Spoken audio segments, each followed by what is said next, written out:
बिस्मिल्लाहिर्रहमानिर्रहीम। अस्सलामु अलैकुम डियर स्टूडेंट्स। प्रोफेसर ज़ुहैब नए लेक्चर के साथ हम स्टूडेंट्स बीएससी मैकेनिक्स का चैप्टर नंबर 2 पढ़ रहे हैं, कंपोजिशन ऑफ फोर्सेस। हमारी रेफरेंस बुक क्योंकि गौरी साहब की बुक है और इसकी जो एक्सरसाइज है उसके क्वेश्चन नंबर 9 तक हम सॉल्व कर चुके हैं। आज के लेक्चर में इंशाल्लाह हम क्वेश्चन नंबर 10 समझने की कोशिश करते हैं। स्टेटमेंट आपके सामने है कि a system of forces acts on a plate in the form of an equilateral triangle of side 2a. The moments of the forces about the three vertices are G1, G2, G3 respectively. Find the magnitude of the resultant. तो इस question में क्या दिया हुआ है हमारे पास कि तीन फोर्सेस हैं जो एक इक्विलेटरल ट्रायंगल के ऊपर एक्ट कर रही हैं और हर साइड जो 2a के बराबर है। यानी अगर हमारे पास इस तरह की एक इक्विलेटरल ट्रायंगल हो, आगे क्या बता रहा है कि the moments about the forces about the three vertices are this. यानी यहाँ पे इसके जो तीन वर्टिसेस हैं इनके रेफरेंस से जब हम मोमेंट लेंगे तो यहाँ पे इनकी मोमेंट G1, G2 और G3 आ जाती है। तो हमें क्वेश्चन फाइंड क्या करना है, find the magnitude of the resultant. तो ये रिजल्टेंट हमने फाइंड आउट करना है। तो आइए इस क्वेश्चन को सॉल्व करते हैं। सॉल्व करने के लिए पहले हमें इसकी फिगर डायग्राम जो है वो ड्रॉ करने की ज़रूरत पड़ेगी। तो मैं फिगर जो है वो इस स्क्रीन पे ड्रॉ कर देता हूं ताकि हमें बार बार क्वेश्चन के दौरान इसको स्क्रॉल ना करना पड़े। तो मैं सबसे पहले ड्रॉ कर रहा हूं एक फिगर इक्विलेटरल ट्रायंगल की। ये हमारे पास एक इक्विलेटरल ट्रायंगल है। इक्विलेटरल ट्रायंगल का क्या मतलब हुआ कि इसकी हर साइड जो है वो बराबर है और हर एंगल भी बराबर है, यानी 60 डिग्री के, इसका हर एंगल 60 डिग्री के बराबर है। इस साइड को हम क्या देते हैं, side A, this is side B और इसका नाम रख देते हैं साइड सी। ठीक है जी। इस साइड के अगेंस्ट हम क्या देते हैं कि ये फोर्स P है, इधर फोर्स Q एक्ट कर रही है और यहां पे फोर्स R एक्ट कर रही है। ठीक है जी। और इनमें से हर साइड की लेंथ जो है वो क्या है, वो 2a के बराबर है। हम AB को x एक्सिस मान लेते हैं। तो ये एक छोटी सी डिस्क्रिप्शन है इस क्वेश्चन के। इसको हम इंग्लिश में यहां पे लिख देते हैं solution.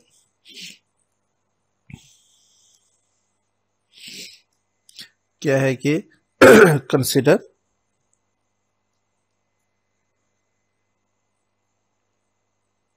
Three forces P, Q, R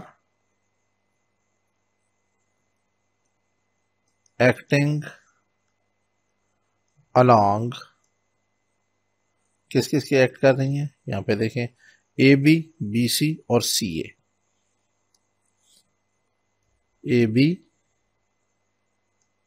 BC, CA of a triangle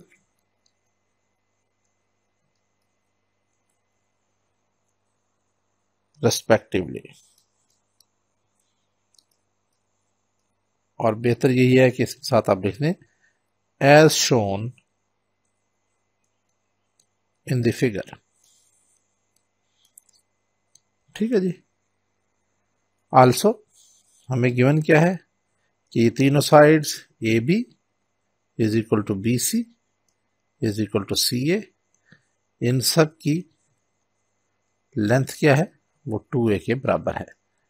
ये हमें गिवन है, ये दिया वो यहां पे। ठीक है जी। और हमने क्या कहा कि take AB as x axis. तो चूंकि हमने मालूम करना है मैग्नीट्यूड ऑफ द रिजल्टेंट, तो हम ले लेते हैं let F be the resultant of given forces. अब क्योंकि ये गिवन फोर्सेस का देयरफॉर रिजल्टेंट है, तो एफ की मैग्नीट्यूड किसके बराबर होगी? जी हाँ, फार्मूला हम जानते हैं कि एफ एक्स स्क्वायर यानी resolved parts of the forces along X axis plus F Y square, और इस सारे का अंडर रूट, और ये हमारे पास इक्वेशन नंबर 1 है, वेयर आप मेंशन कर दें F X and F Y are the resolved parts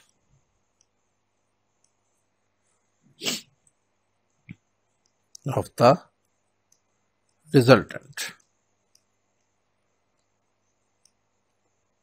तो अब हमने एक्चुअली क्या करना है कि एफ एक्स और एफ वाई मालूम करने हैं, यानी फोर्सेस को रिजॉल्व करेंगे और फिर इक्वेशन नंबर 1 में पुट करके रिजल्टेंट की मैग्नीट्यूड फाइंड आउट करेंगे।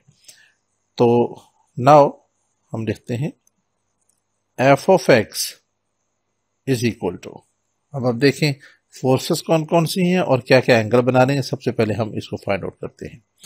यहाँ पे अब पहली फोर्स P और इसका एंगल क्या है एक्स एक्सिस के साथ 0 डिग्री, ओके।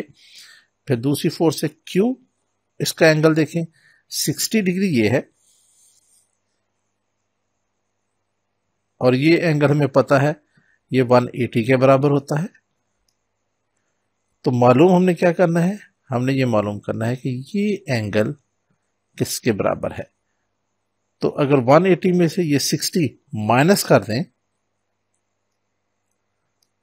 तो हमारे पास क्या आ जाएगा, जो हमारा रिक्वायर्ड एंगल है 120 के बराबर आ जाएगा। तो Q जो फोर्स है वो एंगल बना रही है 120 डिग्री। इसके बाद तीसरी और आखिरी फोर्स है R। इसको अगर मैं यहां पे थोड़ा सा आगे ले जाऊं,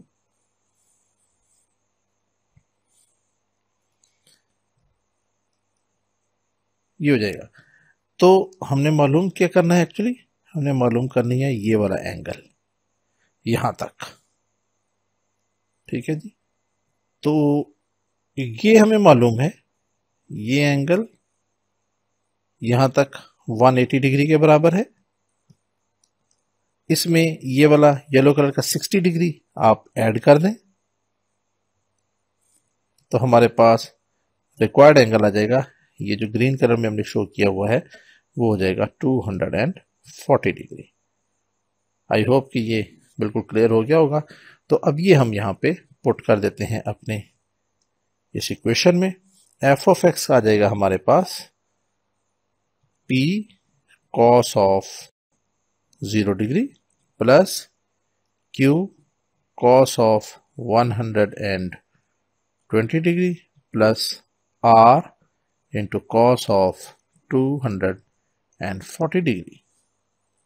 This implies f of x is equal to P cos 0 1 के बराबर होता है plus Q into cos 120 degree हमारे पास -1/2 के बराबर होता है। ये आपने कैलकुलेटर से खुद चेक कर लेना है।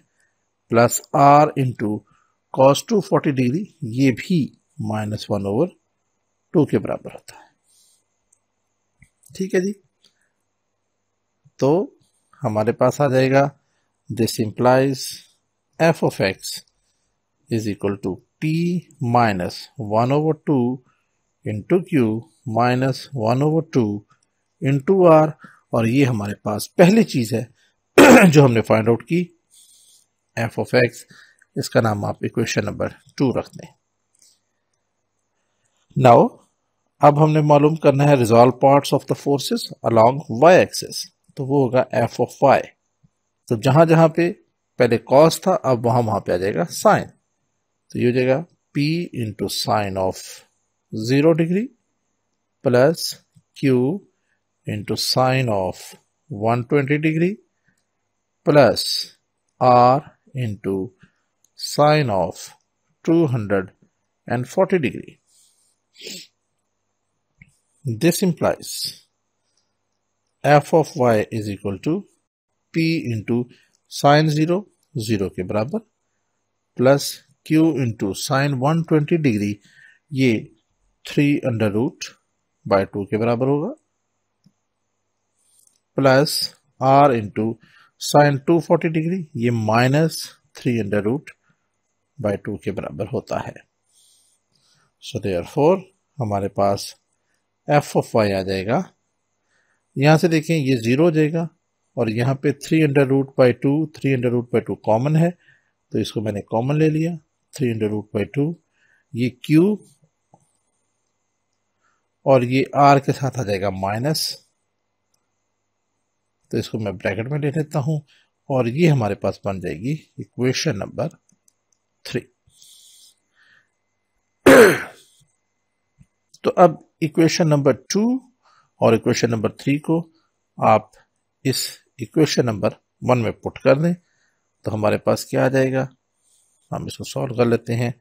देयरफॉर इक्वेशन नंबर 1 इंप्लाइज, ये हमें क्या देगी, f is equal to f of x की जगह ये आ जाएगा p minus 1/2 into q minus 1/2 into r, इस सारे का स्क्वायर, प्लस फिर इसकी बात आ जाएगी 3√/2 इंटू q माइनस r और इस सारे का स्क्वायर और फिर साथ में इस सारे का अंडर रूट भी. अब हमने इसको थोड़ा सा सॉल्व करना है तो ये क्वेश्चन की मैग्नीट्यूड हमें हासिल हो जाएगी. हम लिखेंगे f इज इक्वल टू, थोड़ा सा मैं यहाँ से शुरू करता हूँ क्योंकि अब ये हमें लंबी कैलकुलेशंस करनी है. तो ये पहली चीज़ आ जाएगी p square plus 1/4 into Q square. तो मैं इसको यूँ लिख लेता हूँ, plus Q square over 4 plus r square over 4 plus, अब क्या आएगी 2 और इन दोनों का जो डबल मल्टीप्लिकेशन होती है 2 इंटू ये p इंटू -1/2 q, एक चीज. फिर अब प्लस 2 इंटू p और -1/2 की मल्टीप्लिकेशन, ये हो जाएगी p इंटू -1/2 r. फिर तीसरी चीज प्लस, अब इन दोनों की multiplication 2 into -1/2 q into -1/2 r.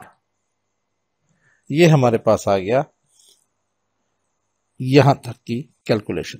Plus अब इसकी कैलकुलेशन लिखेंगे. अब 3√2 का स्क्वायर लेंगे तो ये 3 आ जाएगा, डिवाइडेड बाय 2 का स्क्वायर 4 हो जाएगा, और इसको आप लिख लें Q square plus r square minus 2qr, ये हो जाएगा. और फिर इसके बाद इस सब का अंडर रूट भी हमने लेना है. ये आ गया हमारे पास. This implies f is equal to, थोड़ी सी सिंप्लीफिकेशन देखें.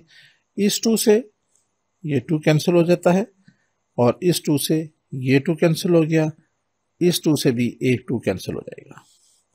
बाकी हमारे पास क्या बच जाता है, p square plus q square over 4 plus r square over 4. अब देखें ये p और q को मल्टीप्लाई किया तो ये माइनस pq, फिर p और माइनस r को मल्टीप्लाई किया तो ये माइनस pr,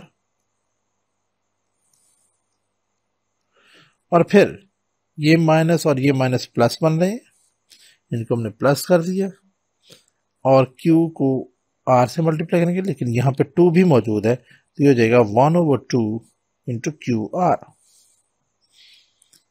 ठीक है जी, प्लस अब इनकी बारी है 3/4 को Q² से मल्टीप्लाई किया तो ये हो गया 3Q² divided by 4 plus R² से मल्टीप्लाई किया तो 3R² डिवाइडेड बाई 4 और आखिर में ये 2 इस 2 के साथ 2 टाइम्स कट जाएगा, ये 2 इंटू 2 ज़ार 4 तो ये बन जाएगा हमारे पास -3/2 into QR।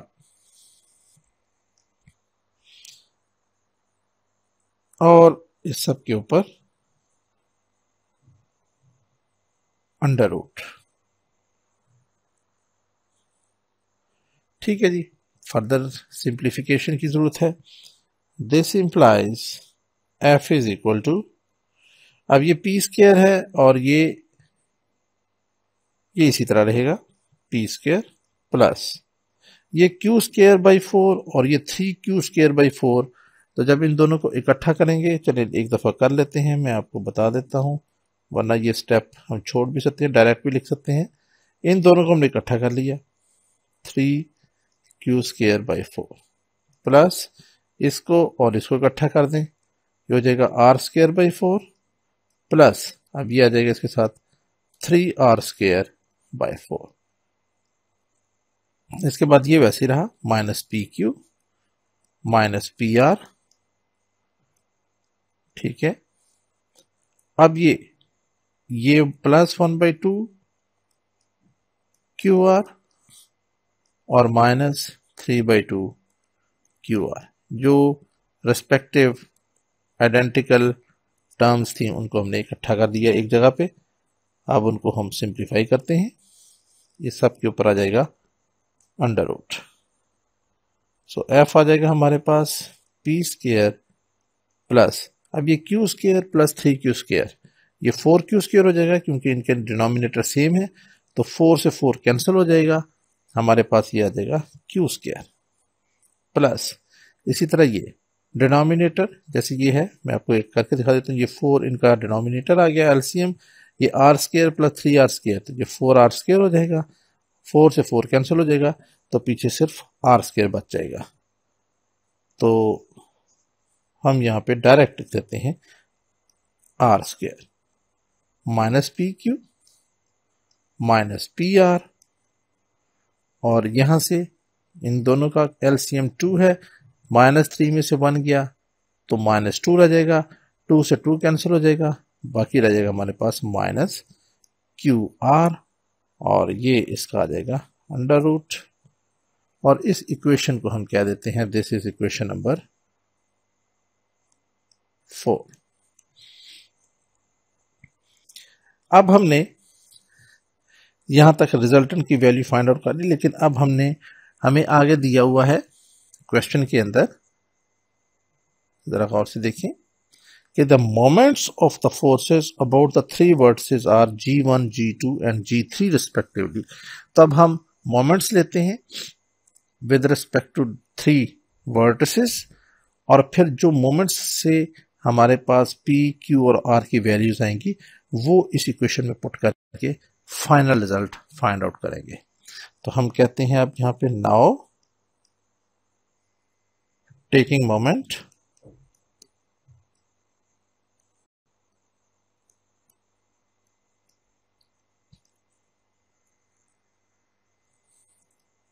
of all the forces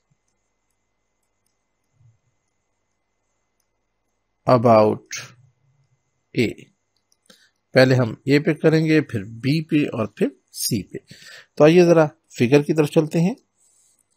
ये हमारे पास फिगर है, यहां से हमने A की मोमेंट मालूम करनी है और आपको पता है कि मोमेंट का फार्मूला क्या होता है, फोर्स जो भी फोर्स मल्टीप्लाई बाय D। तो यहाँ पे परपेंडिकुलर, ये D क्या है, परपेंडिकुलर डिस्टेंस है, तो P ये वाली फोर्स जो है वो तो ए में से पास कर रही है, तो इसका मोमेंट तो जीरो होगा। ये तो हमें स्ट्रेट पता है कि जो फोर्सेस उस पॉइंट पे से पास कर रही हो जिसके अबाउट हम मोमेंट फाइंड आउट कर रहे हैं, तो उसका मोमेंट जीरो होगा, क्योंकि डी है ही नहीं, यहाँ पे डी जीरो है, तो पूरी फोर्स की मोमेंट भी जीरो हो जाएगी। अब आ जाएगी ये चीज।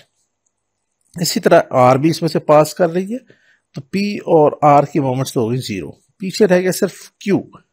अब यहाँ पे क्यू फोर्स मौजूद है, हमारे पास इसका परपेंडिकुलर डिस्टेंस फाइंड आउट करना बाकी है, तो हम परपेंडिकुलर डिस्टेंस जो है वो फाइंड आउट करते हैं। यहाँ पे हम एक परपेंडिकुलर ड्रॉ करते हैं,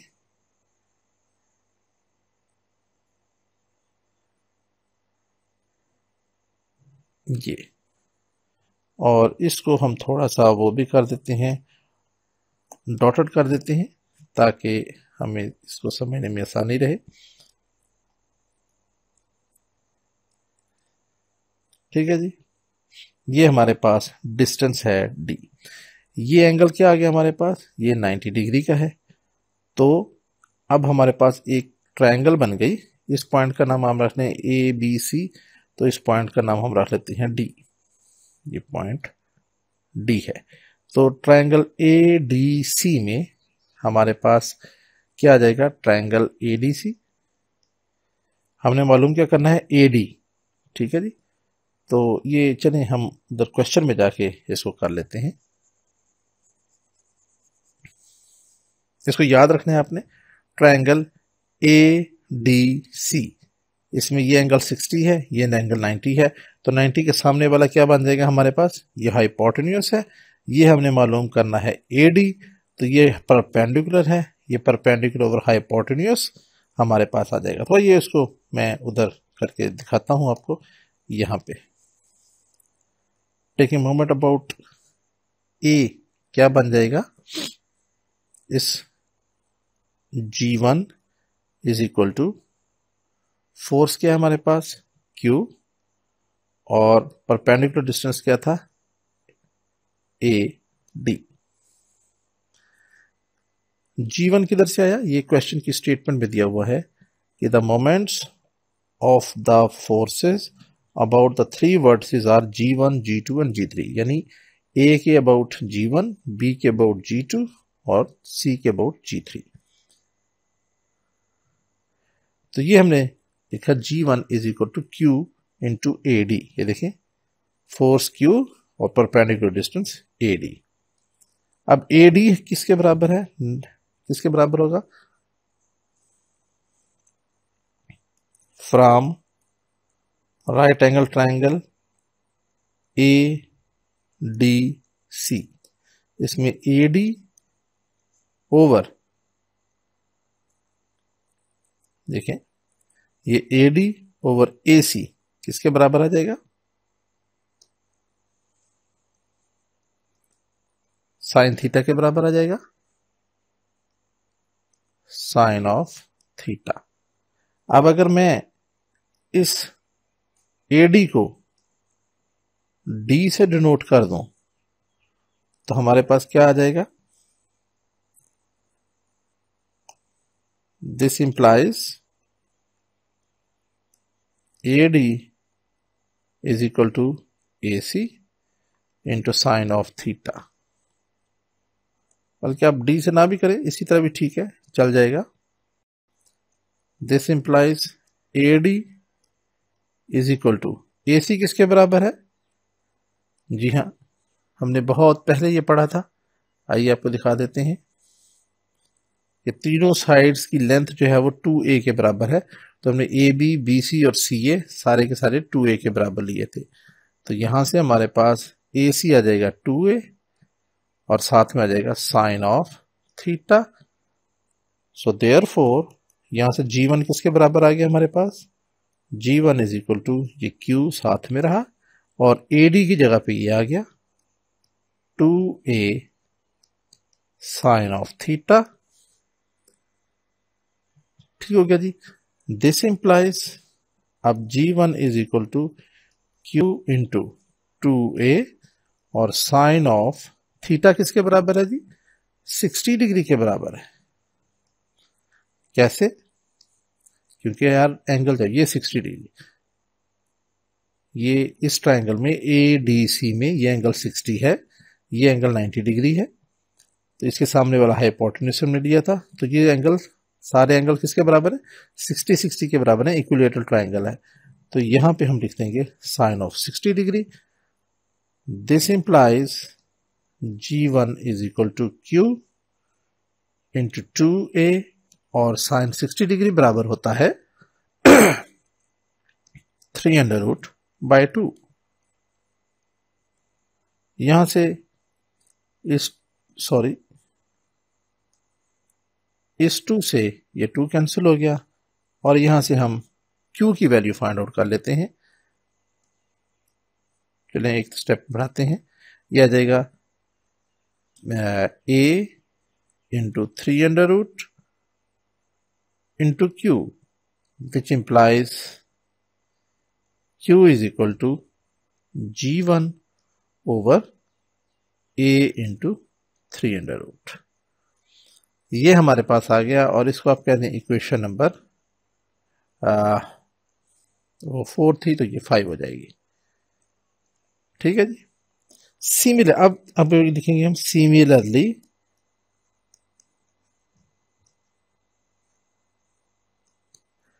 ये Q था, तो अब हम निकालते हैं G2। अगर हम निकालना हो, G2 किसके बराबर आएगा, देखें फिगर को, ये हमने G1 निकाला A के अगेंस्ट, और यहां पे फोर्स थी Q। अब हमने G2 निकालना है अबाउट B, तो इसके सामने फोर्स क्या आएगी, R। तो यहां पे हम लिख सकते हैं G2 is equal to R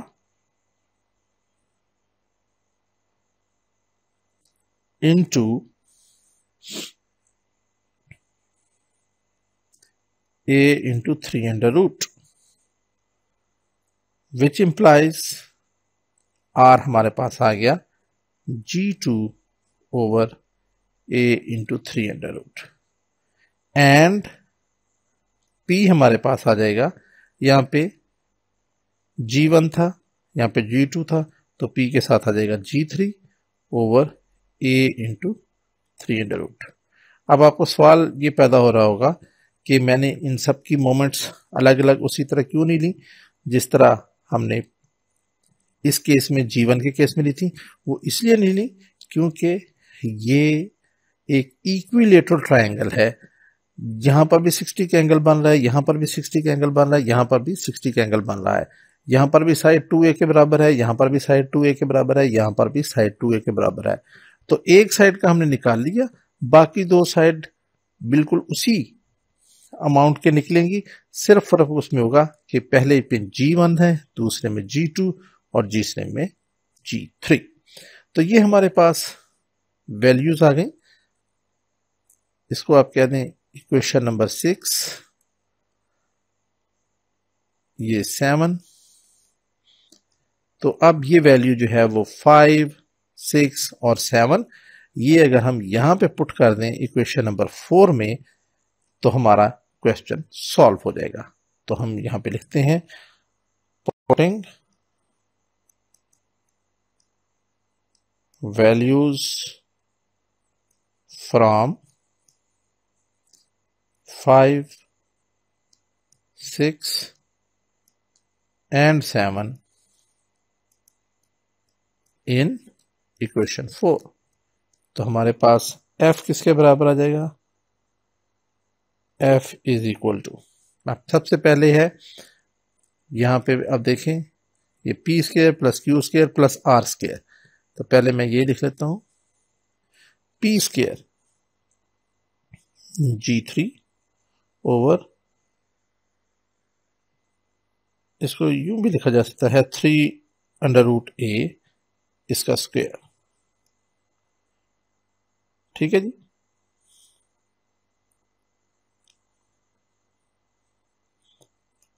थोड़ा सा यहां पे लिख लेते हैं, चले, प्लस Q स्क्वायर, तो Q की जगह आ जाएगा G1 ओवर 3√A इसका स्क्वायर, प्लस R स्क्वायर, उसकी जगह पे आ जाएगा G2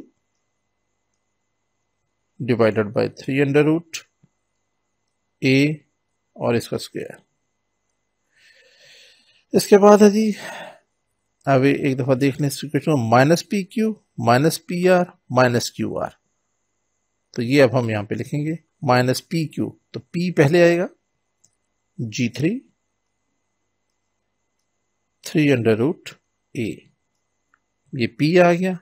अब Q की वैल्यू ये आ जाएगी Q की value G1 over 3 under root A minus, अब है पी आर, ठीक है जी, पी आर ये आ गया P 3 under root A multiply by R, R है ये G2 over 3 under root A, और आखिर में है ये था पी क्यू पी आर और अब है क्यू आर, तो Q G1 over 3 under root A into R G2 over 3 under root A, और ये हमारी कैलकुलेशन वैल्यूज पुट हो गई। अब इस सब का हमने अंडर रूट भी लेना है, ये अंडर रूट आ गया। This implies f is equal to, ये हो जाएगा हमारे पास, थोड़ा सा ऊपर ले जाएं अब, G3 का square divided by 3 under root का स्क्वायर जब हम लेंगे तो ये 3 रह जाएगा और A का स्क्वायर आ जाएगा 3A स्क्वायर, प्लस ये आ जाएगा G1 का square over 3A square plus G2 का square divided bye 3A square minus, multiplication है बड़ी सिंपल सी, G1 और G3 को मल्टीप्लाई कर दिया, G1 G3, 3 अंडर रूट को 3 अंडर रूट से मल्टीप्लाई किया तो 3 रह गया, A को A से मल्टीप्लाई किया 3A स्क्वायर माइनस, अब आ गया G2 G3, G2 G3 divided by, ये भी उसी तरह रह गया 3A स्क्वायर, और आखिर में G1 G2 नीचे सेम ही है 3A स्क्वायर, और इस सारे का under root.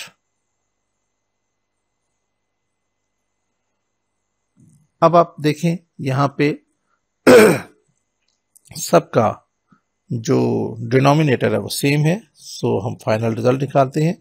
f is equal to, इन सब का डिनोमिनेटर 3A स्क्वायर है, तो ये हम ऊपर वाले पहले लिख लेते हैं, सारे इसको तरतीब से लिख लेते हैं। सबसे यहाँ पे G3 स्क्वायर है, यहाँ पे G1 स्क्वायर है, तो मैं पहले लिख लेता हूँ G1 स्क्वायर, फिर G2 स्क्वायर और इसके बाद G3 स्क्वायर, इसके बाद ये लिख लेते हैं माइनस G1 G2, थोड़ी सी तरतीब में, फिर माइनस G2 G3 और फिर G1 G3, और सबका एलसीएम सेम ही है, डिनोमिनेटर सेम है, तो वो आ जाएगा 3A स्क्वायर और इस सब का आ जाएगा अंडर रूट। और डियर स्टूडेंट्स, ये हमारा आंसर है, ये रिजल्टेंट की वैल्यू होगी, मैग्नीट्यूड होगी।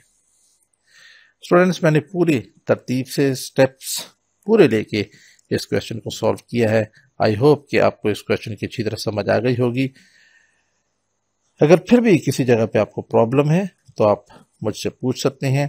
अपनी दुआ में याद रखें, और अगर अभी तक आपने हमारा चैनल सब्सक्राइब नहीं किया तो वो ज़रूर करें, अपने दोस्तों के साथ शेयर करें। इंशाल्लाह मिलते हैं अपनी नेक्स्ट क्लास में, जब तक के लिए इजाज़त, अल्लाह हाफिज़।